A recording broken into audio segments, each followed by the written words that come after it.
मर्दनं देवकी परमानंदं कृष्णं वंदे जगद्गुरुं। भारत मातेला त्रिवार वंदन। स्वातंत्र्यवीर सावरकरांच्या स्मृतीला विनम्र अभिवादन। सर्वप्रथम स्वामी घरामध्ये स्वातंत्र्यवीर सावरकर विचारधारा हा विषय आपल्या सर्वांसमोर मांडण्याची मला संधी मिळाली। माझ्या आयुष्यातला जे अनेक चांगले क्षण आहेत त्या सर्व चांगल्या क्षणांमधला हा सर्वोच्च चांगला क्षण।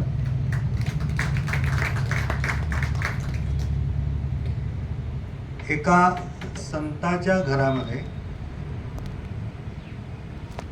जे दत्तावतार म्हणून आपल्याला परिचित आहेत, माहिती आहे, त्यांच्याविषयी आपल्या मनामध्ये नितांत श्रद्धा आहे, अशा ठिकाणी अशा प्रकारची एक सेवा करायला संधी दिल्याबद्दल माधवीताईंना मी धन्यवाद देतो। उपस्थित बंधू भगिनींनो, इथे येत असताना, तिकडे बसलेलं असतानाच आपल्या एका बांधवांनी निरंजन टकले यांनी जे काही सावरकरांच्या विषयी आक्षेप घेतलेले आहेत त्याचा एक मोठा कागद माझ्यासमोर ठेवला। ज्या व्याख्यानामध्ये निरंजन टकले यांनी सावरकरांनी बलात्कार केला होता म्हणून त्यांना अटक झाली असे काही बरळलेले आहेत, त्यांच्या वेबसाईटवरती त्यांची जी काही व्याख्यानमाला चालू आहे यूट्यूबवरती, त्याच्यावरती मी 2 लेख त्यांना पाठवलेले आहेत माझे, ते आपण अवश्य वाचावेत। त्याच्यावरती आत्तापर्यंत निरंजन टकलेंनी खोडूनही काढलेलं नाही आणि उत्तरही दिलेलं नाही। सर्वात महत्त्वाची गोष्ट, अशा गोष्टींकडे आम्ही लक्ष देत नाही। याचा मागचा हेतू आणि कारण पण स्पष्ट करून सांगतो। सावरकरांचे विचार लोकांपर्यंत पोहोचवता येऊ नयेत म्हणून त्यांच्यावरती सातत्याने आरोप करायचं, मग त्या आरोपाचं खंडन करण्यामध्ये सावरकरांचे विचारांचं ज्यांनी वारसा घेतलेला आहे प्रचार आणि प्रसाराचा, त्याच्यावरतीच गदा आणायची आणि काय करायचं, फक्त आरोप, त्याचं खंडन। त्यामुळे ह्या त्यांनी टाकलेल्या जाळ्यामध्ये आम्हाला चुकूनही अडकायचं नाही। फक्त एवढंच सांगतो की 1983 मध्ये स्वातंत्र्यवीर सावरकरांच्या जन्माला 100 वर्षे पूर्ण झाली। ती एक घटना जर आपण सांगितली तर सगळे जे काही आरोप निरंजन टकलेंनी केलेले आहेत त्याच्यावरती आपल्याला पाणी फेकून देता येईल। ते म्हणजे स्वातंत्र्यवीर सावरकर ज्या इंडिया हाऊस भारत भवनामध्ये राहत होते तिकडे ब्रिटिश सरकारच्या वतीने आणि लंडन शहराचे त्यावेळचे जे महापौर होते ते हे सगळे एकत्र आले आणि त्यांनी एक लोगो तिथे लावलेला आहे।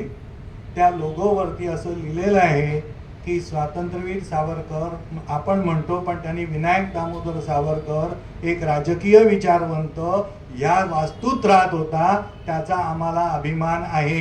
ब्रिटिश सरकारला अभिमान वाटतो आणि आमच्या इथले नतद्रष्ट लोक त्यांच्यावरती वाटेल ते आरोप करतात, ह्याच्यामध्येच सगळं आलं। त्याच्यामुळे शत्रूच सावरकरांचं जर कौतुक करत असेल, त्यांच्याविषयी कृतज्ञता व्यक्त करत असेल तर टकले यांचे कोणते आरोप टिकून राहतात, हा एक प्रश्न आपण टकलेंना विचारायला पाहिजे। माझा विषय संपला, मूळ विषयाकडे वळूया।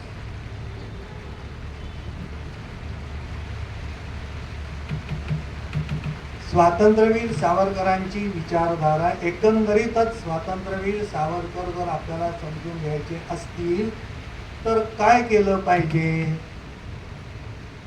मी भाग्यवान आहे तो एवढ्यासाठी की वयाच्या 18व्या वर्षी माझ्या वडिलांनी मला माझी जन्मठेपी पुस्तक वाचायला दिलं आणि त्यावेळेला त्या वयामध्ये मी डिटेक्टिव्ह कादंबऱ्या वाचतो। आमच्याकडे वाचनाला कुठल्याही प्रकारचं बंधन नव्हतं। मार्मिक पण आमच्याकडे येत होता, विवेक पण येत होता, सोबत पण होता. असे अनेक सवंगडी आम्हाला लहानपणी मिळाले. पण वडिलांनी मला सांगितलं की सावरकरांचं हे पुस्तक वाचल्यानंतर बाकीचा वाङ्मय वाच, तुला त्याचा फायदा होईल. वडीलधाऱ्यांचं काय ऐकायचं ते मला तेव्हा कळलं. तर हे सगळं वाचत असताना साधारणपणे 20व्या वर्षापासून आपण धरू की मी सावरकर खऱ्या अर्थाने अभ्यासाला सुरुवात केली. 10 वर्ष वाचल्यानंतर आम्हा सर्वांचे मार्गदर्शक असलेले जद जोगळेकर, त्यांना एकदा मी असं त्यांचं व्याख्यान झाल्यानंतर विचारलं की सावरकर नीट मला समजून घ्यायचे आहेत, मी ते कसे समजून घेऊ. तेव्हा त्यांनी मला फार प्रेमाने आणि अत्यंत कमीत कमी शब्दात जास्तीत जास्त आशय असलेलं एक वाक्य सांगितलं. ते मला म्हणाले, सावरकर समजून घेण्यासाठी एकच करायचं, सावरकरांनी वाचलेली पुस्तकं वाचायची.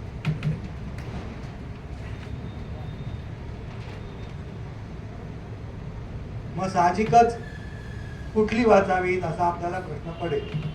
सावरकर वाङ्मय वाचायला सुरुवात केली की मग सावरकरांनी दिलेले जे संदर्भ आहेत ते संदर्भ सावरकरांनी कुठून घेतले आहेत ते बघावं लागतं.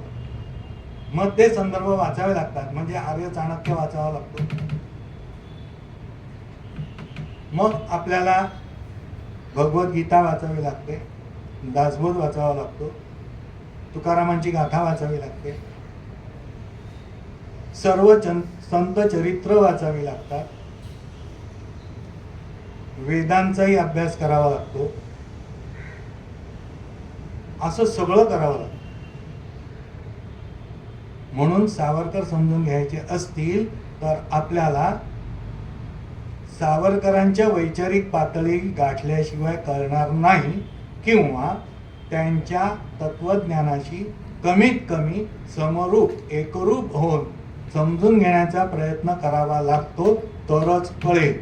आता आपल्याकडे मराठीमध्ये एक शब्द प्रयोग आहे, समजावून सांगणे. बरोबर आहे.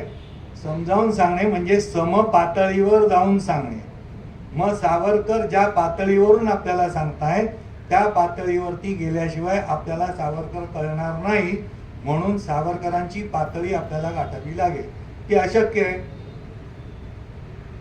ती आपल्याला शक्य नाही. पण जे जद जोगळेकर म्हणाले, ती पुस्तकं वाचल्यानंतर आपली आकलन शक्ती फार वाढली नाही तरी 2% तरी वाढते, 1.5% तरी वाढते, आणि तेवढी पुरेशी आहे. थोडेसे सावरकर समजून घ्या. मी असं का म्हणतो तर आत्ताच आमचं गप्पा चालल्या होत्या त्यावेळेला सावरकर देव मानत नव्हते असं सांगितलं जातं. ते अत्यंत चुकीचं आहे. सावरकर देव मानत होते. सावरकर आपले सगळे धर्मग्रंथ वाचलेले होते. सावरकर ज्या वेळेला कारागृहामध्ये होते त्यावेळेला संपूर्ण शरीर दंडाबेडीने बंदिस्त असताना मनाला उभारी देण्यासाठी आणि मन प्रसन्न राहिलं पाहिजे म्हणून ज्या बेड्या आहेत त्या बेड्या एकमेकांवरती अशा आपटायच्या आणि तुकाराम महाराजांचे अभंग म्हणायचे. आता हे अभंग म्हणायचे तर पाठ पाहिजेत ना.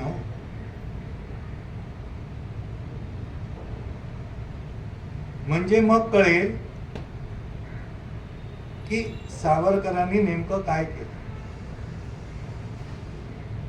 सावरकरांनी भगवद्गीता कधी पाठ केली मला माहित नाही, पण अनेक वेळेला सावरकर भगवद्गीतेतले पटापट असे दाखले देत आहेत. मी सांगेन त्यांच्या कवितेमध्ये वगैरे. त्याच्यामुळे पहिले मनात नाही काढून टाका. मी एवढ्यासाठी सांगतो, सावरकर विचारधारा समजून घेण्यासाठी पहिल्यांदी सावरकर काय काय मान्य करत होते ते आपण लक्षात घेतलं पाहिजे. त्याची पार्श्वभूमी तयार करण्यासाठी म्हणून सांगतो, विज्ञाननिष्ठ भूमिका सावरकरांची काय होती ती पहिल्यांदी लक्षात घ्या. मी फार जास्त विश्लेषणात जात नाही. सावरकर सूत्रबद्धतेने सिद्धांत मांडायचे. तो विज्ञाननिष्ठाचा एक सिद्धांत सावरकरांनी सूत्र रूपात मांडलेला आहे. तो मी आपल्याला सांगतो म्हणजे आपल्याला कळेल. सावरकर असं म्हणतात, जगामध्ये ज्ञान अनंत आहे. जगामध्ये ज्ञान अनंत आहे. त्या अनंत ज्ञानाच्या मानाने माणसाने संपादित केलेलं ज्ञान हे शांत आहे, म्हणजे मर्यादित आहे. त्यामुळे मर्यादित ज्ञानाच्या बळावर अनंत ज्ञानाला कधीही आव्हान द्यायचं नसतं. हे जेव्हा आपल्याला कळेल की विज्ञान दृष्टी आहे.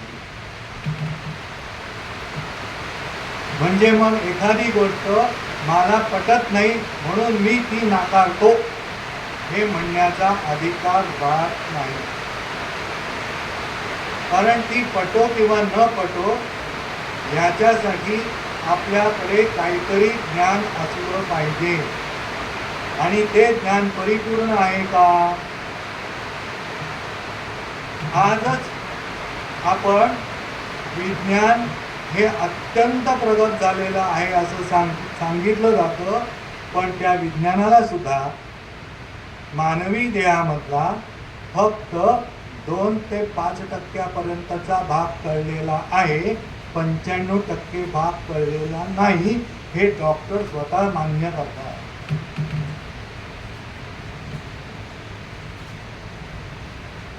म्हणजे आपल्याला ज्ञानाच्या कक्षा किती रुंद आहेत ते कळते. ते अथांग आहे. त्या मानाने आपण संपादन केलेलं ज्ञान कमी आहे.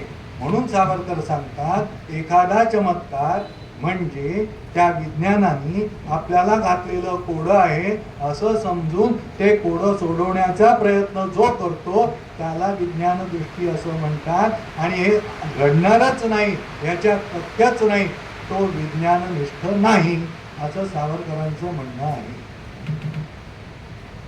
आता साध्या आणि सोप्या शब्दात विज्ञाननिष्ठेची एक नेमकी बाजू कळावी म्हणून एक छोटीशी गोष्ट सांगतो. एक वर्ग आहे. त्या वर्गामध्ये सगळे विद्यार्थी बसलेले आहेत आणि एका विद्यार्थ्याने लेखणी आणलेली नाही.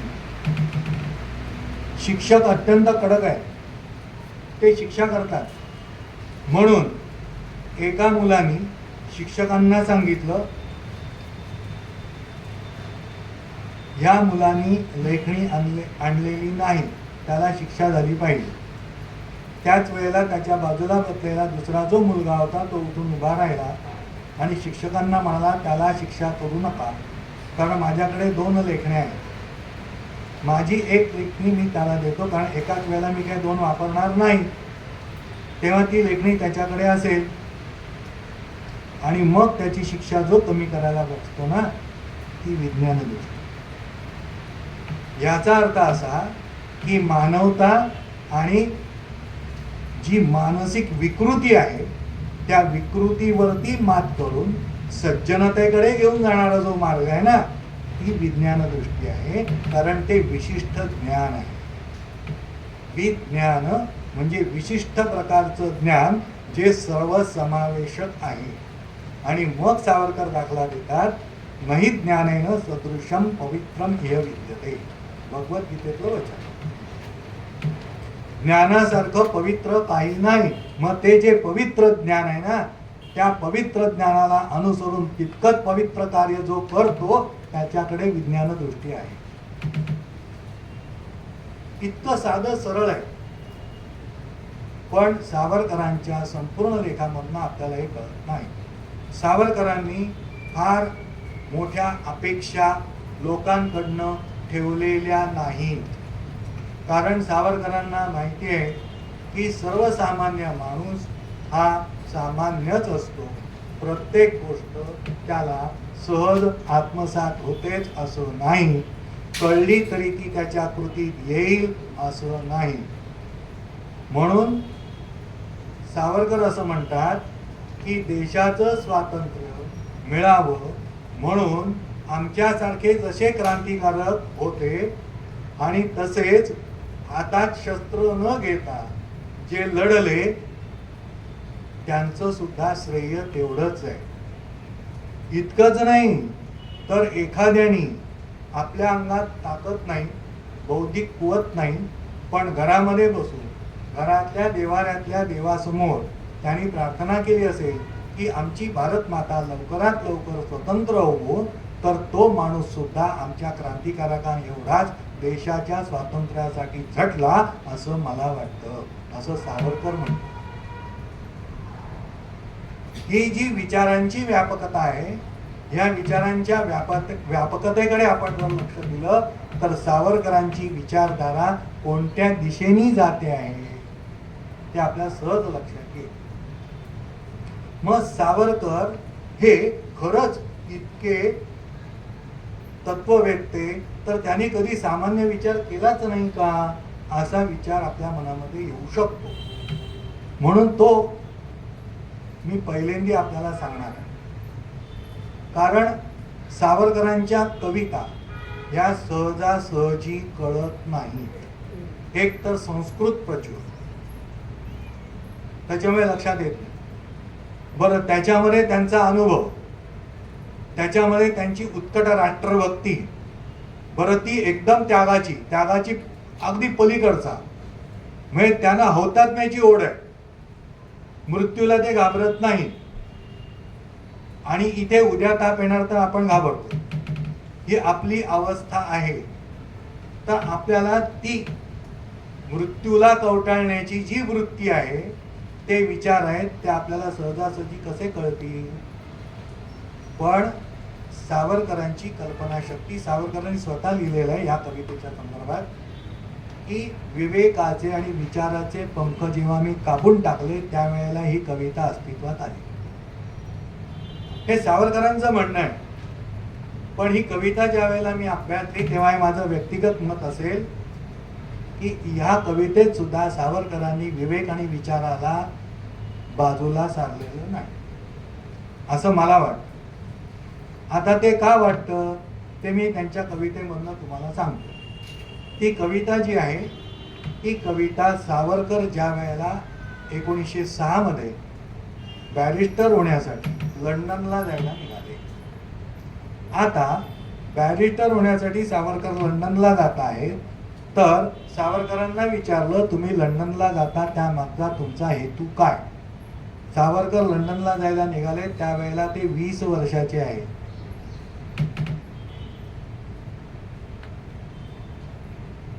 विचार चाललाय त्यावेळेला 23व्या वर्षी ते बोटीमध्ये चढलेले आहे आणि त्यावेळेला सांगतात मी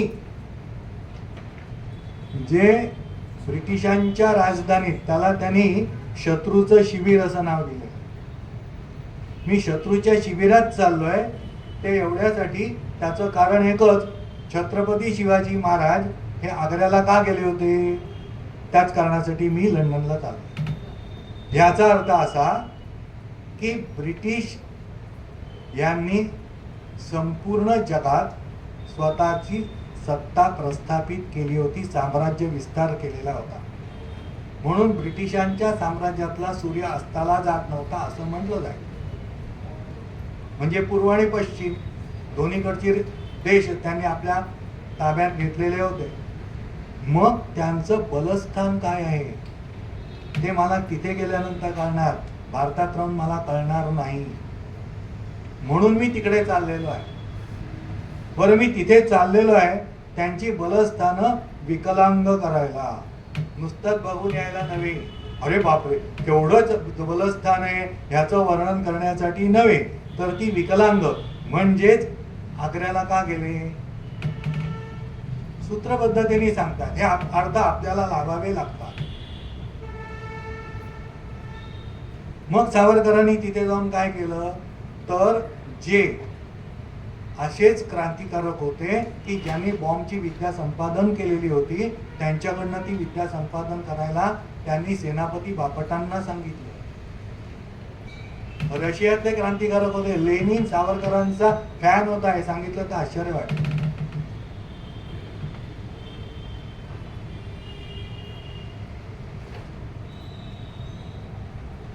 ज्या वेळेला ती बॉम्बची पुस्तिका सावरकरांच्या हातात लागली त्यावेळेला ते कळलं ती रशियन भाषेत आहे. मग आता ती हिंदीत किंवा इंग्रजीमध्ये भाषांतरित केली पाहिजे. सेनापती बापटांना सांगितलं. सेनापती बापट म्हणाले काळजी करू नका, माझी एक मैत्रीण आहे, ती आता MBBSचा अभ्यास करते आहे, मी तिला जाऊन भेटतो. आणि ती रशियन मुलगी आहे, ते तिला जाऊन भेटले. तिला सांगितलं की तुझी परीक्षा बाजूला ठेव, माझा देश पारतंत्र्यात आहे, त्याला स्वतंत्र करायचं आहे, तुम्ही जी छापलेली जी पुस्तिका आहे ती तुमच्या रशियन भाषेत आहे, मला याचं इंग्रजीत भाषांतर करून दे. त्या मुलीनी परीक्षा बाजूला ठेवली, त्या पुस्तिकेचं इंग्रजीत भाषांतर केलं. तिचं नाव ॲना होता.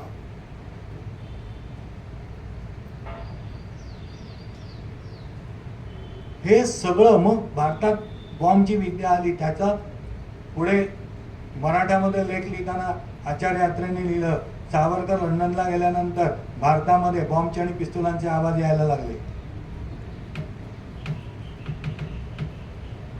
सावरकर लंडनला का गेले? ह्याच लंडनच्या प्रवासामध्ये जात असताना डेकवरती सावरकर उभे आहे आणि त्यावेळेला निरभ्र आहे आकाश, मस्त चांदणं पडलेलं आहे आणि त्यावेळेला सावरकर त्या चांदणी रात्रीचा आनंद लुटतात. म्हणून सावरकरांनी त्यावेळेला एक कविता लिहिली आहे. ती कविता ही प्रदीर्घ कविता आहे. त्यातलं एक एक कडवं म्हणजे एक एक भावगीत आहे. असं आपण म्हटलं तर ते चुकीचं होणार नाही. सावरकर त्या कवितेमध्ये म्हणताय, सुनील नभे सुंदर नभे नभे अतल आहा, सुनील सागर सुंदर सागर सागर अतलची आ, नक्षत्राही तारांकित आहे नभ चमचम हासे, प्रतिबिंबही तसा सागरही तारांकित भासे, नुमजे लागे कुठे नभ कुठे जलसीमा होती, नभात जलती जलात नभते संगमुनी जाई. भावगीत आहे ना, कळण्यासारखं आहे. बरं, एवढ्यावरती सावरकर स्वस्त बसले नाही. आता सावरकरांची कल्पनाशक्ती जी आहे ती काय अफाट आहे. त्याचं मी एक दोनच उदाहरणं देतो. सावरकर असं म्हणतात, मी कविता वाचत नाही, अर्थ फक्त सांगतो. ज्या वेळेला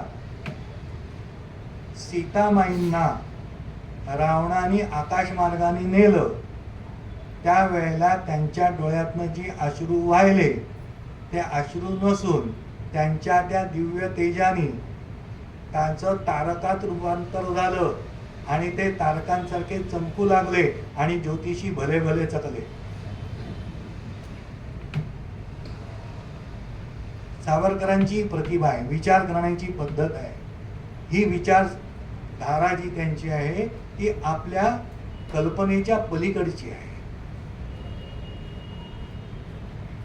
त्यांची प्रतिभाशक्ती जी आहे ती कधीही कोमेजलेली नाही.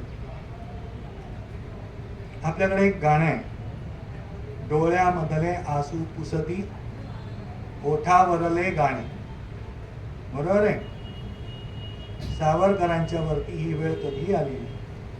अंदमानच्या कारागृहामध्ये होते, शिक्षा भोगत होते. त्या अवस्थेत त्यांनी 4 महाकाव्य लिहिली. एक नाही, 4 आहे. त्याच्यात एक कमला काव्य आहे, दुसरा महासागर आहे. कमला काव्याचा उत्तरार्ध म्हणून त्याच्याकडे आपण बघू शकतो ते विरोध श्वास आहे. अशी महाकाव्य सावरकरांनी लिहिली. ही लिहित असताना लेखन साहित्य सावरकरांकडे काहीही नाही. तरी सुद्धा लिहिलं. आताच्या मुलांना आपल्याला सांगायला पाहिजे. मी 2 उदाहरणं देणार आहे. गुरु नाम गुरु एकच लोकमान्य टिळक असं सावरकरांचा लेख आहे. म्हणजे सावरकर कोणाला गुरु मानत होते तर लोकमान्य टिळक.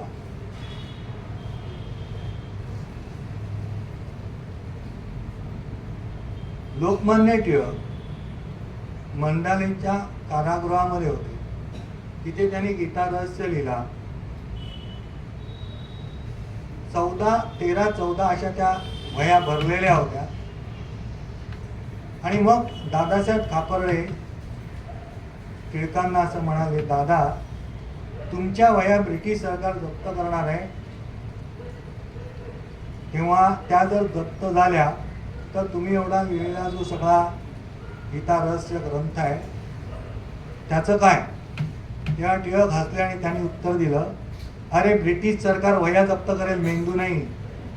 इथून सुटलो की सिंहगडावरती बसेन आणि अख्खा ग्रंथ पुन्हा लिहून काढेल. त्या लोकमान्य टिळकांचा हा शिष्य आहे. लेखन साहित्याशिवाय सुद्धा कविता साहित्य निर्मिती करता येते. कारण गुलामगिरीची किती चीड असेल ती बघा. मी वस्तूचाही गुलाम होणार नाही. सावरकरांची विचारधारा आम्हाला गुलामगिरीतून बाहेर काढणारी आहे. ब्रिटिशांच्याच नव्हे तर कोणत्याही वस्तूचा मी गुलाम होणार नाही. हे विचार सावरकरांचे सांगायला मिळू नयेत म्हणूनच काही लोक प्रयत्न करून आरोप करत असतात.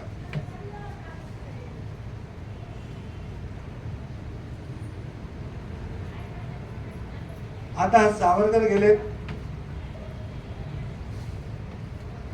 लंडनला.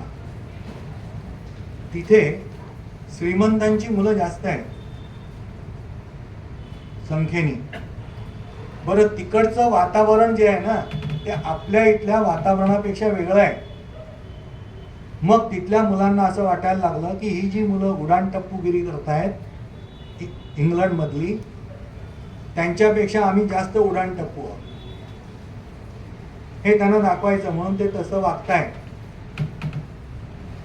भारत मातेबद्दल, आपला देश काय, आपली परंपरा काय, त्या परंपरेचा अभिमान आपण बाळगला पाहिजे.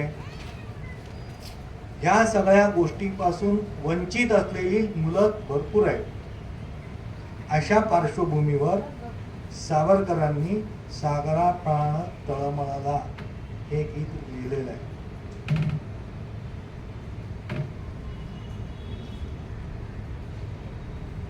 त्याच्यात सगळी काही कडवी मी घेणार नाहीये. सावरकरांचे विचार नेमकेपणाने विचारधारा कळावी त्याच्यासाठी मी ते एकच कडवं घेणार आहे. नवी नक्षत्रे बहुत एक परी प्यारा, मज भरतभूमीचा तारा. मातृभाषेबद्दल इतकी नितांत उत्कट प्रेमाची भावना मला अन्यत्र आढळली नाही. तारे तेच आहेत विश्वातले, पण माझ्या भूमीतला तारा मला प्रिय. पुढे म्हणताय, प्रासाद इथे भव्य परी मज भारी, आईची झोपडी प्यारी. मला इथे प्रासाद भरपूर आहेत, पण त्या प्रासादापेक्षा मला माझ्या आईची झोपडी अधिक प्रिय आहे. याचा अर्थ तिथल्या कुठल्याही प्रलोभनाला सावरकर बळी पडले नाहीत. म्हणून आजच्या प्रत्येक नागरिकाने ब्रिटिश किंवा अन्य देशामधल्या कितीही सुंदर असू दे, काहीही असू दे, आपली माती विसरायची नाही आहे. आणि ती का विसरायची नाही हे सावरकर सांगतायत, ते पुढे सांगणार आहे. तिज वीण नको राज्य मज प्रियसाचा, वनवास तिच्या वनीचा. मला जर मोठं राज्यपद जरी इथे मिळालं तरी मला त्याची अभिलाषा नाही. कारण इथल्या राज्यपदापेक्षा मला तिच्या घरचा तिथला वनवास सुद्धा प्रिय आहे. कारण मला तिचा सहवास लाभणार आहे. सहवासासाठी आतुर असलेला जो मुलगा आहे तो मुलगा कसा आहे तर आपली आई ही परदास्यामध्ये आहे तिला त्यातनं मुक्त करण्याचं दायित्व माझ्याकडे मी स्वतःहून घेतलेलं आहे. की घेतले व्रत नहे मी अंध तेवी, भावनेच्या पोटी जाऊन मी हे घेतलेलं नाही. बुद्ध्याची वाण धरिले करी हे मातृभूमी तुझला मन वाहिले, वक्तृत्व वाक विभवही तुझा अर्पिले.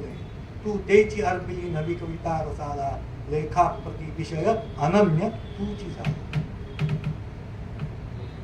ही सावरकरांची कविताच आपल्याला भरपूर काही सांगून जाते. जे जे माझं आहे ते मला माझ्या मातेकडून मिळालेलं आहे आणि तेच मी तिला समर्पित केलं पाहिजे, तर ती कृतज्ञतेची भावना खऱ्या अर्थाने पूर्णत्वाला जाईल. याचाच अर्थ जे आपल्याकडे आहे ते सर्वस्व अर्पण करण्याची जी आपली आध्यात्मिक परंपरा आहे त्याला म्हणून आपल्याला काय सांगितलंय, ईश्वराला अनन्य भावाने शरण जायचं आहे. त्याचा अर्थच मुळी हा अनन्य भावाने शरण जायचं, याचा अर्थ लोटांगण घालायचं आणि मग लाचारीनी जायचं अजिबात नाही. साधी गोष्ट आहे हो. आईकडे रडत रडत एखादं मूल गेलं तर आई सांगते कानपडात मारी, न रडता बोल. सांगते की नाही? सांगते. मग आमची संस्कृती कसं सांगेल रडायला आणि लाचार व्हायला? देवाच्या दारात गेलं तरी आपण लाचार होता कामा नये, कारण लाचारी आमच्या संस्कृतीने लाथाडलेली आहे, तिचा स्वीकार नाही केलेला. आम्हाला आत्मसन्मान सांगितलाय, अहंकार नाही सांगितला.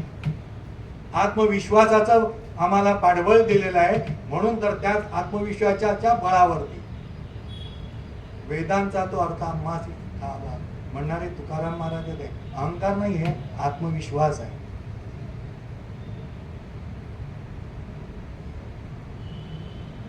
ऐसी अक्षरे रसिके मिळविन, हे जे म्हणताना अमृतातेही पैजा जिंके, हा अहंकार आहे का आत्मविश्वास?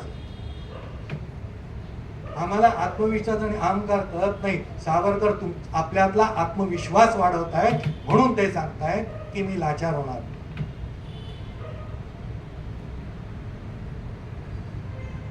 हे ज्या वेळेला आपल्याला कळेल त्या वेळेला मग गुलामगिरीची संताप आला पाहिजे, तेही आपल्याला. ज्या वेळेला आपण गुलामगिरीला चांगलं म्हणतो ना, ब्रिटिशांचं राज्य चांगलं, अजिबात नाही. आमचं कसंही असू दे, आमचं आम्हाला प्रिय आहे. आम्ही चुकत असलो तरी आम्ही त्याच्यात सुधारणा करू, पण उगाच आम्ही त्यांचे गोडवे गाणार नाही.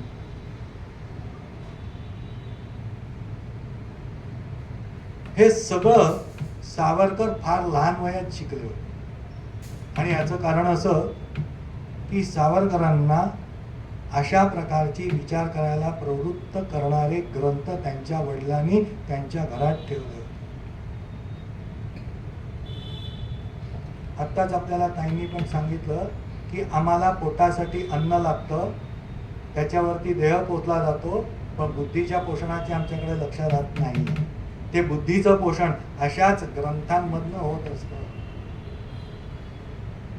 ते ग्रंथ सावरकरांना वाचायला मिळाले.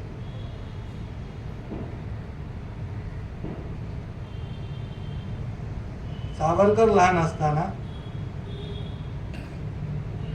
एक पुस्तक फडताळावरती होतं, ते सावरकरांनी काढलं. बघितलं तर इंग्रजीमध्ये लिहिलेलं पुस्तक, आणि सावरकर अशा वयात होते की त्यांना इंग्रजी तोपर्यंत शिकवलं गेलेलं नव्हतं. म्हणून वडिलांची वाट बघत बसले. वडील आले आणि त्यांना दाखवलं त्याने की हे पुस्तक, ह्या पुस्तकात काय आहे सांगा. वडील म्हणाले, अरे हे वर्ल्ड हिस्ट्रीचं पुस्तक आहे, जागतिक इतिहासाचं, पण त्या इतिहासाचं पहिलं पान फाटलंय. सावरकरांचं वय त्यावेळेला 9 ते 10 वर्षाचं आहे. सावरकर एक थोडा वेळ गप्प बसले असतील, पण नंतर ते वडिलांना म्हणाले की अण्णा, तसं जर बघायला गेलं ना तर इतिहासाचं पहिलं पान फाटलेलंच असतं. आता हा विचार सावरकरांनी नंतर मोठं झाल्यावर ज्या वेळेला सावरकरांना 50 वर्षाची जन्मठेपेची शिक्षा झाली, 25-25 वर्षाच्या 2, आणि त्यांना मुंबईला आणलं गेलं. मुंबईला पहिल्यांदा डोंगरीच्या कारागृहात, जे सँडर्स रोडच्या जवळ आहे, मागच्याच एक 8-10 दिवसापूर्वी मला त्या कारागृहात जायचा योग आला. तिथे माझं व्याख्यानही झालं. तिथे मी हेच सांगत होतो. त्या कारागृहामध्ये सावरकरांना ठेवलं. त्यानंतर भायखळ्याच्या कारागृहात, आता तिथे जे सावरकरांना ठेवलेलं होतं तिथे असे एक वरची छोटासा झरोका आहे. आता तो दिसत नाही, कारण आता त्यांनी ती उंची कमी केली आहे. त्याच्यामुळे तो झरोका आता आपल्याला बघायला मिळणार नाही. सावरकरांनी त्यांच्या कोठडीची लांबी आणि रुंदी सांगितली. ते म्हणतात 9 पावलं लांब आहे आणि 7 पावलं रुंद आहे. तिथेच राहायचं. ज्या मगामध्ये खाण्यासाठी द्रव पदार्थ दिलेला असेल तोच मग जेवण झाल्यानंतर संडासचं भांड म्हणून वापरायचं. मलमूत्र विसर्जन जिथे करायचं तिथेच झोपायचं आणि तिथेच जेवायचं. अशा ठिकाणी सावरकर आहेत. संपूर्ण शरीर दंडाबिडीने बंदिस्त आहे. त्यांच्या कमरेच्या भोवती एक गोल कडी आहे. त्या कडीला आतल्या बाजूनी खिळे आहेत आणि ते खिळे आतडी आणि कातडी सोडून काढणारे आहेत. तिथे एक तरट ठेवलेलं आहे. त्या तरटावरती झोपायचं. वरती तिथे झरोका आहे काय, त्या झरोक्यातनं पलीकडे बघत असताना त्यांना सप्तऋषींचा तारकापुंज दिसला आणि ते बघून सावरकरांनी कविता रचली. त्यातला पहिला भाग जो आहे तो डोंगरीच्या कारागृहात, दुसरा भाग भायखळ्याच्या कारागृहात, आणि ह्याचं सगळं लिखाण अंदमानामध्ये. कागद नाही, पेन नाही. त्याच कवितेमध्ये सावरकर, आता परत इथे सांगतो, ही कविता सावरकरांनी शंकराला अर्पण केलेली आहे. आणि आम्हाला सांगितलं जातं सावरकर देव मानत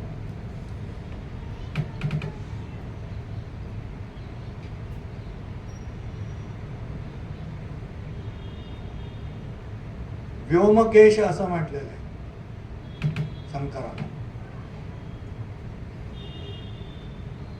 त्या कवितेमध्ये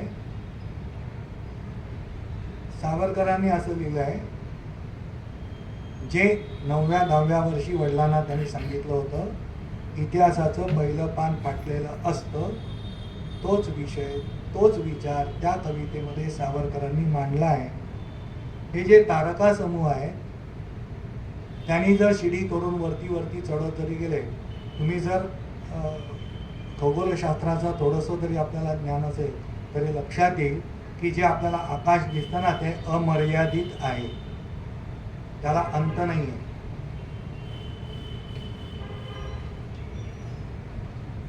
योग वासिष्ठामध्ये या सगळ्या गोष्टीचा उल्लेख वसिष्ठ ऋषींनी रामाला उपदेश केला त्यावेळेला केलेला आहे.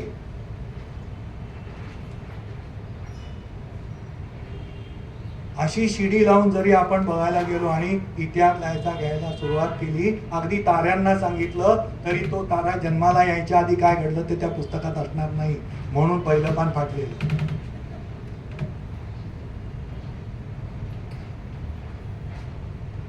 मी जी विज्ञान दृष्टी सुरुवातीला सांगितलं, मी जे पहिल्यांदी प्रास्ताविकाचं म्हणून जे काही सांगितलं त्या गोष्टी, या सगळ्या गोष्टींना जोडा.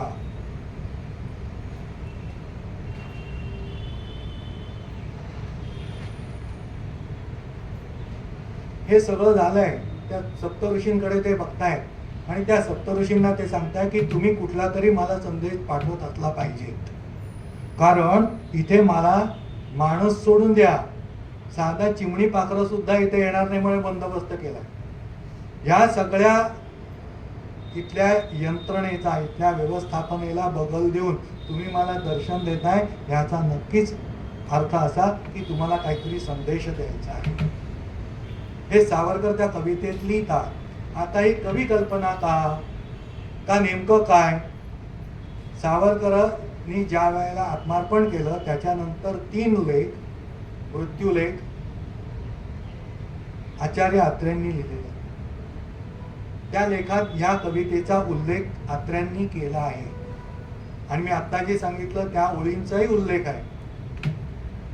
आणि ते अत्रे त्याच्यामध्ये म्हणतायत सावरकरांची ही कल्पना कवी कल्पना नाही, कारण 1910 मध्ये सावरकरांनी लिहिलेली ही कविता 50 वर्षानंतर ज्या वेळेला जयंत नारळीकरांनी वाचली त्यावेळेला ते म्हणाले ही कवी कल्पना नाही, हे वैज्ञानिक सत्य आहे.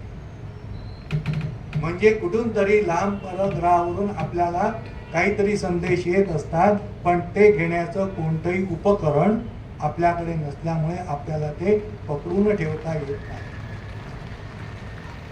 मग पुढे जाऊन सावरकर असं म्हणालेले आहे की चंद्र जो आहे, या चंद्राला तारापती असं संबोधन दिलेलं आहे, विशेषणही त्याचा गौरव केलेला आहे. आणि मग ते सप्तऋषींना म्हणतायत तुम्ही 7 तेजांची मालिका म्हणजे तुम्ही स्वयंभू आहात, तुमच्या स्वतःचं तेज तुमच्याकडे आहे, तुम्ही स्वयंप्रकाशित आहात, पण तो तारापतीचा मान तुम्हाला मिळाला नाही, या चंद्राला मिळाला. हा चंद्र बघायला गेलं तर पृथ्वीच्या भोवती लाल गोटेपणा करून गोल गोल गोल गोल फिरतो आहे. बरं, त्याला स्वतःचा प्रकाश नाही, तो सूर्याची उष्टीकिरण आम्हाला पाठवतो, पण त्याला तारापती म्हणतात, कारण प्रज्ञाहत समाजात चोरच ऋषींचे राजे होता. प्रज्ञा का पाहिजे? आम्ही का ज्ञानी असलं पाहिजे? आम्ही आमचं बुद्धीचं तेज का जपून ठेवलं पाहिजे? आम्ही पराभूत मानसिकता का टाकली पाहिजे? हे सगळं एका वाक्यात सावरकरांचं. म्हणून आपल्याला आपल्याकडचे शास्त्रज्ञ, आपल्याकडचे ऋषी श्रेष्ठ वाटत नाही. आम्ही पाश्चात्य लोकांकडे तोंड बघून ते काय म्हणतात त्याच्यावरती यांचं श्रेष्ठत्व ठरवतो. सावरकरांना हे नेमकेपणाने सांगायचं.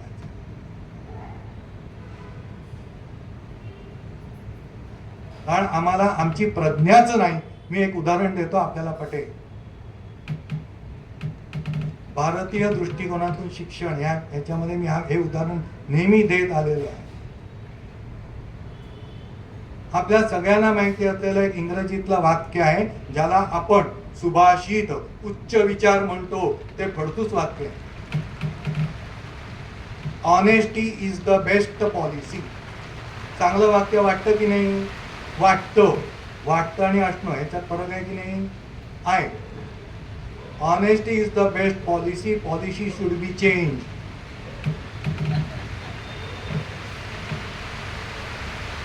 मग honesty is the best principle आहे, त्याला पॉलिसी केलं हो आम्ही. सावरकर आम्हाला तत्वाकडे घेऊन जात आहेत, सिद्धांताकडे घेऊन जात आहेत, म्हणून प्रज्ञा तेजस्वी पाहिजे. आणि ती जर प्रज्ञा नसेल तर आम्ही चोरांनाच आमचे राजे बनवणार. म्हणून आज जे खरं, जे चांगलं, त्याच्या विरोधात जेव्हा बोललं जातं त्यावेळेला आपण त्याची मजा लुटतो का आपल्याला कळतच नाही. म्हणून बुद्धीची तेजस्विता बालपणामध्ये सावरकरांनी वाढवली होती, कारण त्यांना कळलं होतं आपला गुरु लोकमान्य टिळक आहे.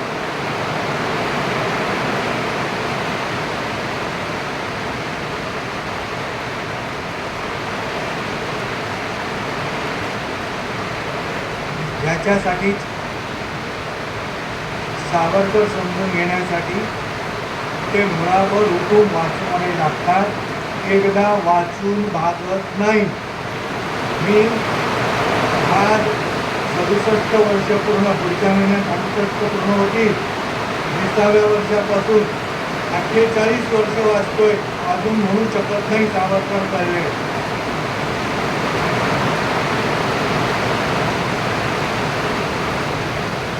कारण जेवढं जेवढं वाचावं तेवढं तेवढं वेगवेगळे विचार, वेगवेगळ्या गोष्टी कळायला लागतात. आत्ताच एक मी लेख लिहून आलोय, तो मुद्दाम सांगण्यासारखा आहे. सावरकर देव मानत नव्हते, सावरकरांच्या लेखाचं शीर्षक आहे आणि हिंदुत्व ग्रंथात आहे ना हे, मुद्दाम कुठल्या ग्रंथात तेही सांगतो. त्या लेखाचं शीर्षक आहे ते असं आहे, आमची मातृभूमी ईश्वराची लाडकी कन्या. हे देव मानत नसल्याचं लक्षण आहे. बरं, ह्याचं सगळं कारण सावरकरांनी दिलेलं आहे. दीर्घ लेख आहे, मी थोडक्यात सांगतो. सावरकर म्हणतात की कुठलाही देश आहे त्या देशाला सीमा असतात आणि त्या सीमा सुरक्षित राहिल्या पाहिजेत, म्हणून काही ना काहीतरी योजना राज्यकर्त्यांना करावी लागते. आम्हाला गरज नाही, गरज चीनला आहे. म्हणून चीननी लांब, रुंद, उंच आणि भव्य भिंत बांधली, जगाचं लक्ष वेधून घेतलं. आम्हाला गरज नाही, आमच्याकडे हिमालयाची रांग आहे.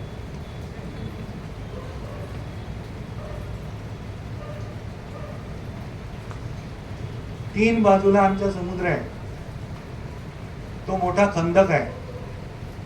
अंदमानाच्या बाबतीत सावरकरांनी काढलेले उद्गार आहे. सावरकरांना ज्या वेळेला अंदमानमध्ये नेलं, बोटीतून उतरले आणि सहज लक्ष आजूबाजूला गेलं, सावरकरांनी ताबडतोब सांगून टाकलं, हे अंदमान बेट आमचं लष्करी ठाणं झालं पाहिजे, कारण अंदमानचं बेट म्हणजे कधीही न बुडणारं जहाज. जर पूर्वेकडून आक्रमण झालं तर भारताची जी मूळ भूमीपासून लांब असलेला हा भूखंड, त्याच्यावरती पहिल्यांदा आक्रमण होईल. आणि म्हणून ब्रिटिशांना त्यांनी सांगून टाकलं की इथे नाविक तळ उभारा. आणि हा नाविक तळ उभारल्यामुळेच आपण 71चं युद्ध चांगल्या प्रकारे जिंकलो. काही गोष्टी आपल्याला माहिती नसतात. ज्या वेळेला तुमच्या बुद्धीचं तेज असतं, तुमची प्रज्ञा ही कोणासमोरही नतमस्तक होत नसते. ती नतमस्तक झाली तर फक्त ईश्वराच्या चरणी, तेजाच्या चरणी नतमस्तक होते, अन्य ठिकाणी नाही. म्हणून सावरकरांना हे सगळं सुचलं, कळलं आणि त्यांनी विजिगीषू वृत्ती त्याला म्हणतात. ही विजिगीषू वृत्ती आम्हाला दिली कोणी? श्रीकृष्णाने दिली. सावरकरांना विचारलं, तुमचं वक्तृत्व इतकं चांगलं कसं? त्यावेळेला त्याने एका क्षणात सांगून टाकलं, श्रीकृष्णाने शिष्टाईच्या वेळेला केलेलं भाषण मी पाठ केलेलं आहे. श्रीकृष्ण माझा आदर्श आहे आणि तो आदर्श मी ठेवून बोलतो आहे, म्हणून माझी वाणी, माझं वक्तृत्व चांगलं कृष्णामुळे.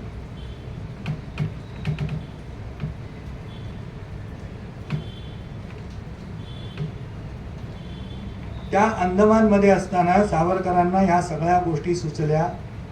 ते सांगतायत की आमचं राज्य, आमचं भूमी कशा प्रकारची आहे. तिन्ही बाजूनी समुद्र आहे, तो खंदक आहे. बरं, इथे विविध प्रकारच्या लता वेली सगळं आहे. त्या सगळ्याचं वर्णन करताना मध्ये 5च वस्तू अशा विचित्र पद्धतीने सावरकरांनी मांडल्या. मी कितीतरी वेळा ते वाचलं होतं. काल पुन्हा लेख लिहिताना वाचायला लागलो. माझा अख्खा दिवस गेला फक्त एक लिहिण्यासाठी, आणि तो सुद्धा केवळ तुम्हाला वाचायला 5 ते 7 मिनिटं लागतील एवढाच लिहिलेला आहे, कारण मला ती शब्द मर्यादा आहे. म्हणून संध्याकाळी मला त्याचा अर्थ लागला. मी त्या 5 गोष्टी तुम्हाला सांगतो. सावरकर म्हणतात, आमची भूमी, मातृभूमी ही ईश्वराची लाडकी का आहे?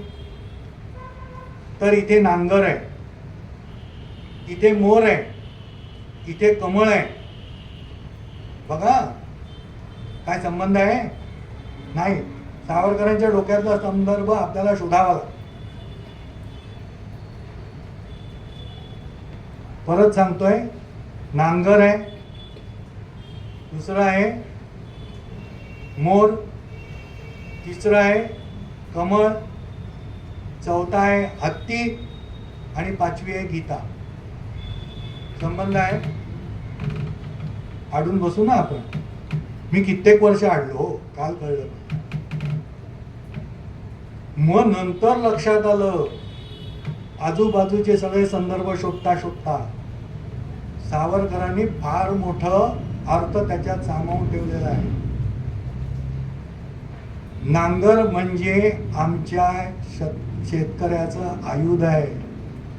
त्याच्यामुळे ही सुपीक जमीन आम्ही नांगरतो आणि आम्हाला धनधान्याने समृद्ध केलेलं आहे.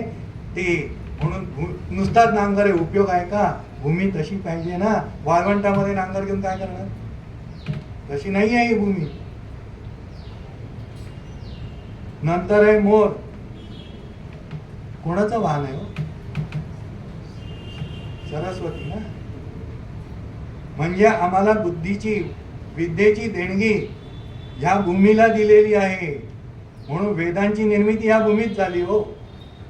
कृण्वन्तो विश्वमार्यम ही आमच्या वेदांची उद्घोषणा आहे. अख्खं जग आम्हाला सुसंस्कृत आणि सुविद्य करायचं आहे. आर्य याचा अर्थ विशेषण आहे, विशेष नाम नाही. आम्हाला कळतच नाही विशेषण आणि विशेष नामातला फरक. म्हणून आर्य बाहेरून आले. आर्य व्यक्ती नाहीये, विशेषण आहे. जो सुसंस्कृत सुविद्य जी गोष्ट केलीच पाहिजे सिद्धांतांनी सांगितल्याप्रमाणे, हे जो केल्याशिवाय राहत नाही आणि जी करायचं नाही असं ज्यांनी जे सिद्धांत सांगतात म्हणून करत नाही, अशी जी व्यक्ती तिला आर्य म्हणतात. ही आर्याची व्याख्या भागवतामध्ये आपल्याला सांगतात.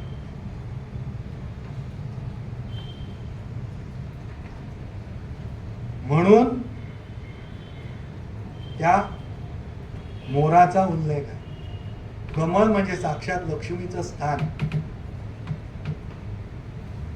ती पाहिजेच ना. आमच्या ऋषी मुनींनी सुद्धा लक्ष्मीची उपासना केली आहे. म्हणून तर श्री सुक्त आणि लक्ष्मी सुक्त आहे आपल्याकडे. आणि आपण दिवाळीमध्ये लक्ष्मी पूजन तेवढ्यासाठीच तर करतो. ही परंपरा आहे की नाही. म्हणून त्या कमळाचा उल्लेख आहे. हत्ती गजांत लक्ष्मी म्हणतो आपण. धनधान्याने अखंड समृद्धता, कधीही तिथे उणीव पडणार नाही, हे हत्तीचं लक्षण आहे. आणि सगळ्यात महत्वाची भगवद्गीता तत्वज्ञानांचा मेरू म्हणतो. ह्या सगळ्या गोष्टी आम्हाला आमच्या भूमीमध्ये उपलब्ध करून दिल्या त्या ईश्वराने. म्हणून आमची मातृभूमीमध्ये हे सगळं आहे. म्हणून ती ईश्वराची लाडकी कन्या आहे असं सावरकरांना सांगतात.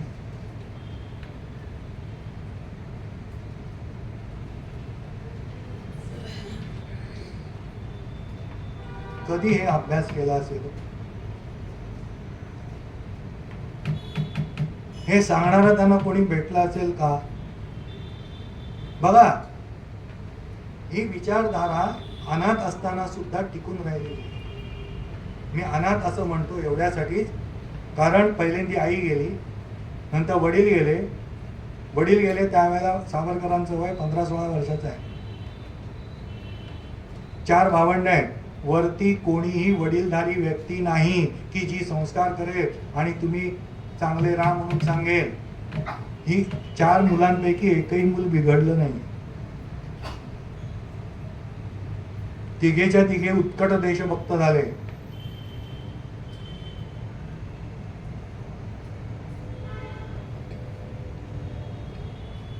जर आपले विचार शुद्ध आणि पवित्र ठेवायचे असतील तर विकारांना दूर सारावं लागतं. प्रलोभनांकडे लक्ष देता येत नाही. हे सावरकरांनी आपल्याला शिकवलंय कृतीतून.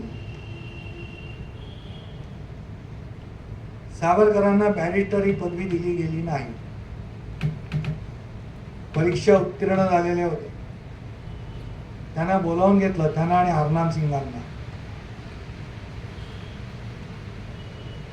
हा प्रसंग सांगून झाला की हरनाम, मी जर बोलता बोलता जर पुढच्या मुद्द्याकडे वळलो तर मला कृपया आठवण करून द्या हरनाम सिंगाचं. म्हणजे मग वेगळी एक गोष्ट हरनाम सिंगाच्या बाबतीत सांगता येईल की ज्याच्यातनं सावरकरांचे विचारधारा सांगता येईल.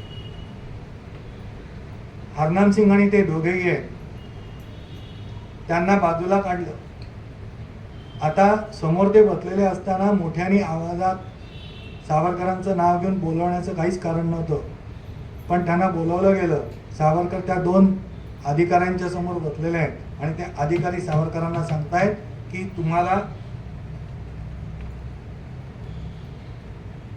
आम्हाला बॅरिस्टर पदवी मिळाल्याचं सर्टिफिकेट प्रमाणपत्र देता येणार नाही आणि ते जर तुम्हाला द्यायचं असेल, तुम्हाला हवं असेल तर तुम्ही ब्रिटिश सरकारशी एकनिष्ठ राहू असं लिहून द्या.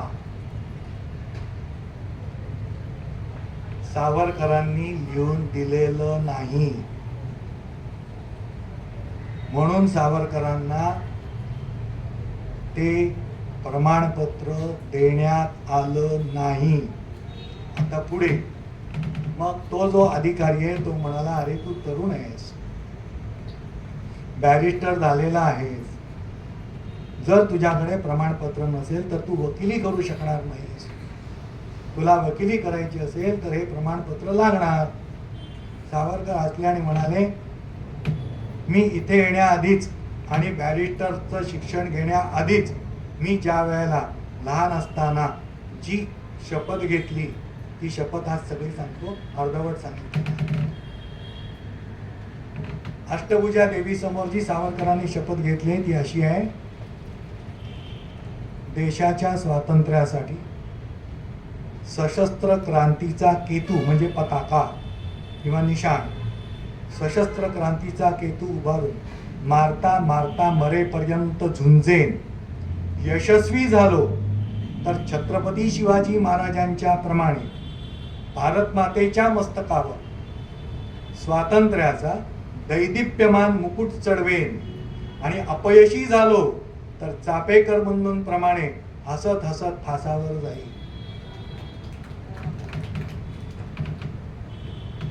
शेवटपर्यंत पाळली शपथ.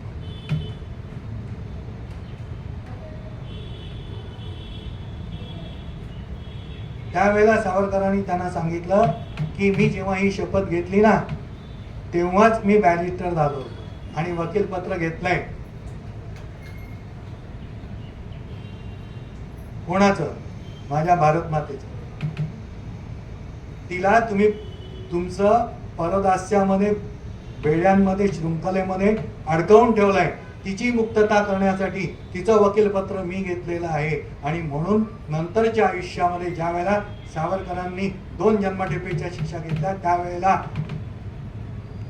आपल्या देशातल्या अनेकांनी एक वाक्य सांगितलंय, ते मी आपल्याला सांगतो. जगामध्ये अनेक वकील होऊन गेले पण आपल्या अशिलासाठी 2 जन्मठेपेच्या शिक्षा भोगणारा जगातला पहिला वकील म्हणजे सावरकर आहे.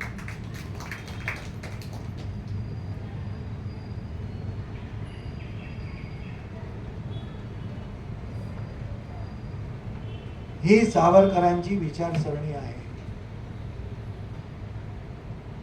आणि परत ते पुढे असं म्हणतात की भारत मातेचं जे वकीलपत्र घेतलंय त्याच्यासाठी कोणत्याही प्रमाणपत्राची आवश्यकता नाही, कारण तो माझा निसर्गदत्त अधिकार आहे आणि निसर्गदत्त अधिकाराला प्रमाणपत्र लागत नाही.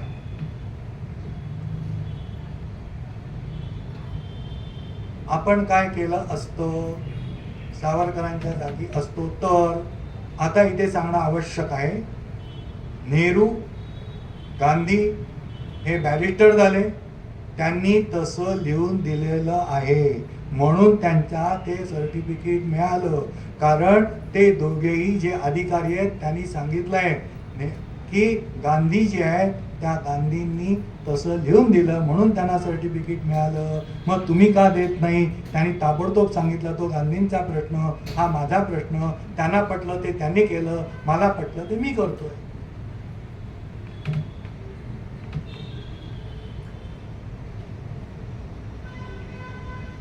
शपथेशी प्रामाणिक राहण्यासाठी किती मोठं प्रलोभन होतं ते लाथाडलं की लाथाडलं नाही. त्यावेळेला त्यांना शपथेचा विसर झाला नाही.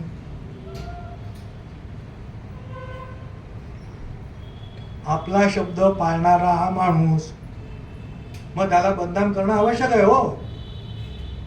तर असा कोण असू शकतो का? त्याच्यामुळे अशा लोकांकडे किती लक्ष देणार आहे? म्हणजे सूर्य उगवलेला दिसतो, मग कोणीतरी येऊन सांगणार तो सूर्य नाही, काजवा आहे. कसं आम्ही मान्य करायचं?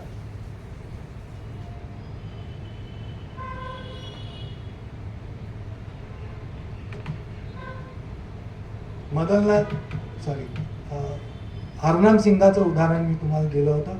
मुद्दाम सांगतो, वैचारिक विचारधारा जी आहे ना ती कशी बरं आणि अचानकपणे आलेल्या समस्या असते, त्या समस्येला तत्काळ उत्तर द्यायचं. झालं असं की हरनाम सिंग हे सावरकरांना बोटीवरती भेटलेला पंजाबी मुलगा आहे. मैत्री झाली. त्याच्यात एक शिष्टाचारी म्हणून आहे. त्याचं नाव खरं शिष्टाचारी नाही, पण सावरकरांना त्यांनी सांगितलं उद्या तुम्ही कधीतरी माझ्यावरती पण लिहा, माझं खरं नाव लिहू नका, तुम्ही जे मला उपनावाने ओळखता शिष्टाचारी तेच नाव लिहा. म्हणून शत्रूच्या शिबिरात शिष्टाचारी हाच शब्द आहे, हेच नाव. मित्राला दिलेलं वचन सुद्धा सावरकर पाळतात, तर अष्टभुजा दिलेलं देवीला दिलेलं का नाही पाळणार? मग सावरकरांनी सगळ्या मित्रांना बरोबर घेऊन तिथे अभिनव भारत ही संघटना स्थापन केली. म्हणजे आधी केलेलीच आहे, त्याची शाखा ही बोटी. त्यांना शपथ दिलेली आहे. बरं, ती शपथ देताना सावरकर आधी सांगताय ती शपथ वाचा. एकदा शपथ घेतली तर तुम्हाला माघारी जाता येणार नाही. आणि समजा तुम्हाला हे खूप तुमच्या शक्तीच्या कल्पनेच्या बाहेरचं वाटलं तर नाही घेतली तरी चालेल, तरी सुद्धा तुम्ही माझे मित्रच राहाल.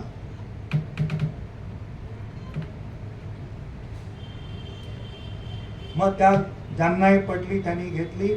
आणि त्यावेळेला हरनाम सिंग हे जी पगडी बांधतात ना पंजाबी लोक, तशी ती पगडी घालून सगळीकडे फिरायचे.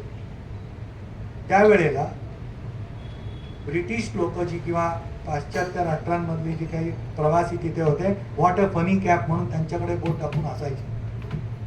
हा जो शिष्टाचारी होता त्याला शिष्टाचारी नाव एवढ्यासाठी दिला होता, परत भारतातलाच, पण अनेक वेळेला विदेशी वाड्याकडून आलेला होता आणि पूर्णपणे पाश्चात्य विचारसरणीचा पगडा त्याच्यावरती झालेला होता. म्हणून त्यांनी स्वतःला बदललेलं होतं. का? तिकडे गेल्यानंतर ती लोक आपल्याला हसू नयेत म्हणून. म्हणून त्यांनी सांगितलं सावरकरांना की हा हरनाम सिंग तुझं ऐकेल, तू त्याला सांग की पगडी घालू नकोस. दुसरी लोक आपली टिंगल करतात, त्या टिंगलीला त्यांना वाव का द्यावा, त्याच्यापेक्षा आपण बदललेलं बरं. तेव्हा सावरकरांनी सांगितलं अजिबात मी त्याला सांगणार नाही, तो त्यांचा रणवेश आहे. गुरु गोविंद सिंगांनी दिलेला तो त्याला मी टाकायला सांगणार नाही. आमची एखादी गोष्ट त्यांना आवडत नाही म्हणून आपण टाकायची, जी चांगली आहे ती पण चालणार नाही. ही गुलामगिरीची वृत्ती मी मान्य करत नाही, ही लाचारी मला मान्य नाही. उद्या तोच काय आपण सगळेच फेटे बांधून जाऊया. ते इथे काय लावतात, गळ्याला फास लावून घेतात, आपण हसतो का? आपण हसत नाही का? आपण पारतंत्र्यात आहोत, ते हसतात का? त्यांनी आपल्यावरती राज्य केलंय. हा न्यूनगंड आपण काढून टाकला पाहिजे.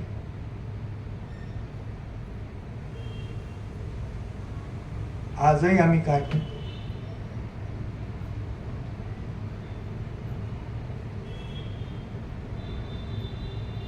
ही विचारसरणी सावरकरांनी बदलून टाकली. मग सगळेजण तिथे फिरायला लागले आणि मग कोणी कोणाची टिंगल करणं थांबलं.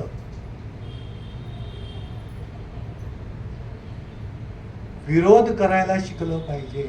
यालाच आपल्या संस्कृतीने प्रतिकार निष्ठा असा शब्द वापरलेला आहे. आमच्याकडे प्रतिकार करण्याची ताकदच राहिली. सगळ्यात महत्वाची गोष्ट, आमच्या मनात शस्त्राविषयी पहिल्यांदी घृणा निर्माण केली. आमचा एकही देव शस्त्राशिवाय नाही.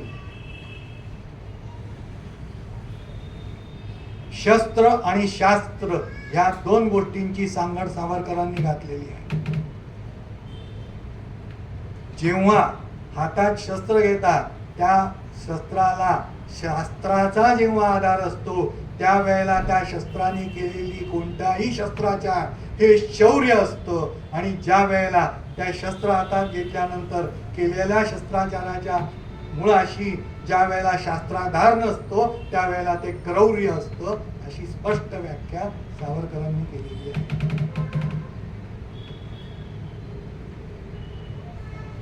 म्हणून शस्त्राला मान्य असलेली प्रत्येक कृती आम्हाला मान्य आहे.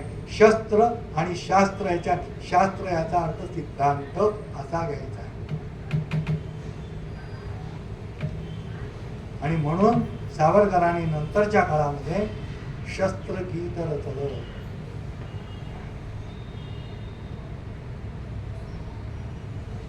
सगळ्या प्राण्यांना स्वतःच्या संरक्षणासाठी निसर्गतःच काही काही गोष्टींचं दान दिलेलं आहे.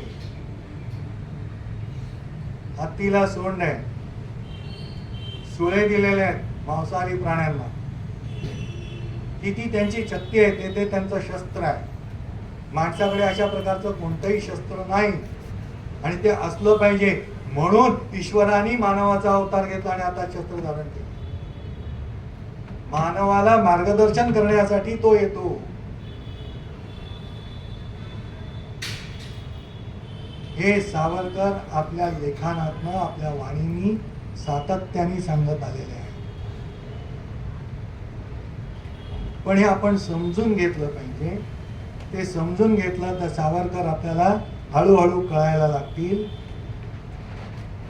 आपल्या मुठी वळल्या पाहिजे.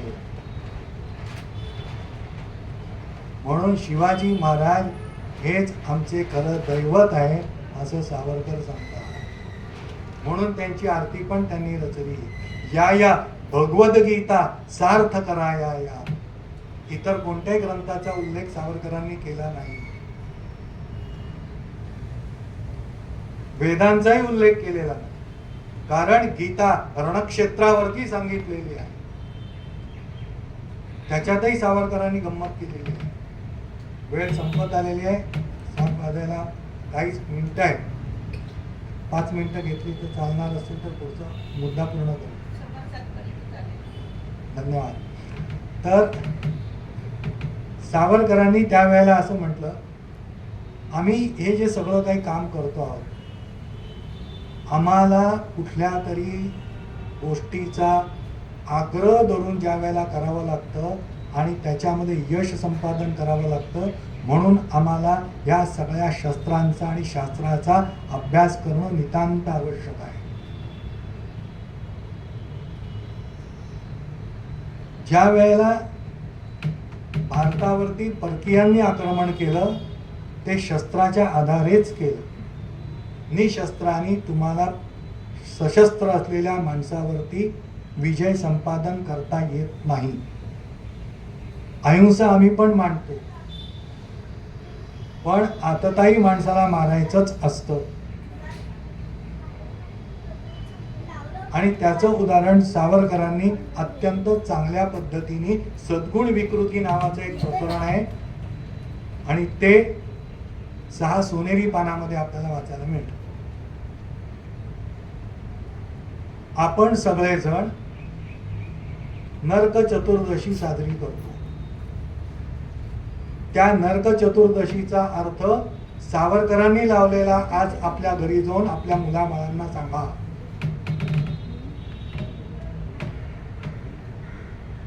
नरकासुरानी 16 सहस्र गोकुळातल्या मुलींना पळवून नेलेलं आहे. त्यांच्या सुटकेसाठी श्रीकृष्ण लढलेले आहे आणि त्यांची सुटका करून आणलेली आहे. का केली? बरं, आई वडील कोणी त्यांचं परत घ्यायला तयार नाही आहेत. त्याचं कारण सांगताना सावरकर सांगतात की या 16 सहस्र मुली तिकडे गेल्या, तिथल्या जर त्यांना सोडून आणलं नसतं तर त्या राक्षसांकडेच राहील, कारण नरकासूर आहे ना, त्याच्याचकडे राहिल्या असत्या. मग त्यांच्या पोटी येणारं प्रत्येक मूल हे राक्षस झालं असतं आणि आपल्याला उपद्रव दिला असता. त्याच्यापेक्षा त्या मुलींना इथे आणा, आपल्यातच राहतील आणि त्यांच्या पोटी जन्माला येणारी मुलं ही सात्विक प्रवृत्तीची होती. लव जिहाद मध्ये काय फरक आहे? आम्ही आमच्या घडलेल्या ऐतिहासिक घटनांकडे कोणत्या दृष्टिकोनातून पाहावं हे सावरकर आपल्याला शिकवत आहे. सावरकरांनी ज्याप्रमाणे ज्या कविता रचल्या, विदेशामध्ये पुस्तकं लिहिली, 1857 स्वातंत्र्य समर, जोसेफ मॅझिनीचं चरित्र हे सावरकरांनी लिहिलं. हे दोन्ही ग्रंथ लंडनमध्ये लिहिलेले आहे, मराठी भाषेत लिहिले, इंग्रजीत लिहिलेले नाही. सगळ्या कविता मराठीत आहेत, पण काही कविता या उर्दूत पण आहेत आणि हिंदीत पण आहेत, अंदमानात लिहिले.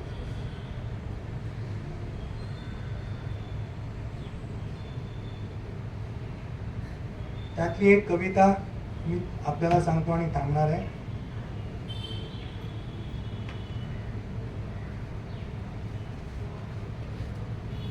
आत्ताच्या काळाला सुद्धा आणि पुढच्या येणाऱ्या काळाला सुद्धा ती तितकीच लागू पडेल अशी ती कविता आहे. सावरकर म्हणतात, अंता रावण काहे अपना रामवीर वर सेनानी. अंता रावण काहे अपना रामवीर वर सेनानी. कर्मयोग का देव है स्वयं कृष्ण सारथी अभिमान. कर्मयोग का देव है स्वयं कृष्ण सारथी अभिमानी. भारत तेरे रथ को सेना कौन रोकने वाली है. भारत तेरे रथ को सेना कौन रोकने वाली है. फिर देर क्यों उठो भाई हम ही हमारे वाली है. याची कॅसेट उपलब्ध आहे. या सगळ्या गीतांना भारत बलवल्ली यांनी चाली लावलेल्या आहे. ही सगळी गीतं सुरेश वाडकर, रवींद्र साठे यासारख्या गायकांनी गायलेली आहेत. आणि या सगळ्या गाण्यांचं जे कॉम्पेरिंग केलेलं आहे ते अमिताभ बच्चन यांनी केलेलं आहे.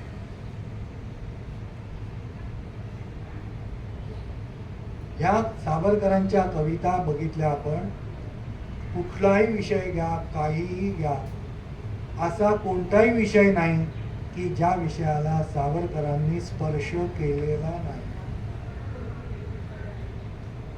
ही सावरकरांच्या प्रज्ञेची ताकद, ही त्यांच्यातली लढाऊ वृत्ती, हे त्यांच्यातलं क्षात्र तेज, ही त्यांची प्रतिकार निष्ठा आणि ही त्यांची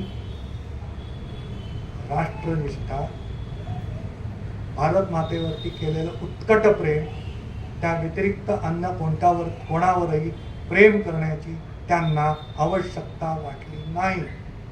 कारण आईवरती प्रेम केलं की अख्ख्या कुटुंबावरती प्रेम होतं. म्हणून सावरकर संपूर्ण भारताचा विचार करतात. पण सावरकर शेवटी सांगतात, महाराष्ट्र हाच हिंदुस्थानचा खडगहस्त झाला पाहिजे, कारण हिंदवी स्वराज्याच्या स्थापनेची शपथ शिवाजी महाराजांनी घेतली. त्या पारतंत्र्याच्या काळात 4-5 ज्या काही इस्लामिक सत्ता होत्या त्या सत्तांना टाचेखाली दाबून त्याने स्वातंत्र्य निर्माण केलं. आणि ते केवळ महाराष्ट्रापुरतं नव्हतं, हिंदवी स्वराज्य म्हणून त्याच मराठ्यांनी अटकेपार झेंडे लावले. हा विचार सांगणारे छत्रपती शिवाजी महाराज आहेत. संपूर्ण भारताचा आपल्याला विचार करावाच लागेल. प्रांताचा आणि गल्लीचा विचार करून चालणार नाही. ते जर आपण केलं तर आपणच नतद्रष्ट ठरू आणि भारताचे अधिक तुकडे पडायला वेळ लागणार नाही. कुठल्याही प्रांताच्या आणि भाषेच्या भागात विभागले जाऊ नका. संघटित व्हा म्हणून सावरकरांनी लिहिलं, हम ही हमारे वाली है. आम्हीच आमचे वाली आहोत, आम्हीच आमचं रक्षण करायला समर्थ आहोत. कारण श्रीराम आणि श्रीकृष्ण हे दोन आमचे राष्ट्रपुरुष आहेत. त्या राष्ट्रपुरुषांच्या पदपथावरून जर वाटचाल केली तर अपयशाचा प्रसंगच आपल्यावरती येणार नाही, पश्चात्तापाची वेळ येणार नाही आणि आम्ही अखंड विजयी राहू. हा अखंड विजयाचा संदेश देणारे सावरकर, त्यांची ही विचारधारा अशीच सातत्याने आपल्याला मार्गदर्शन करत राहील याविषयी माझ्या मनात कोणतीही शंका नाही. मला हे विचार इथे व्यक्त करण्याची संधी उपलब्ध करून दिली. आयोजकांना मनपूर्वक धन्यवाद देतो. माझ्या वाणीला विराम देतो. स्वामी समर्थांच्या चरणी नतमस्तक होऊन मी थांबतो. वंदे मातरम.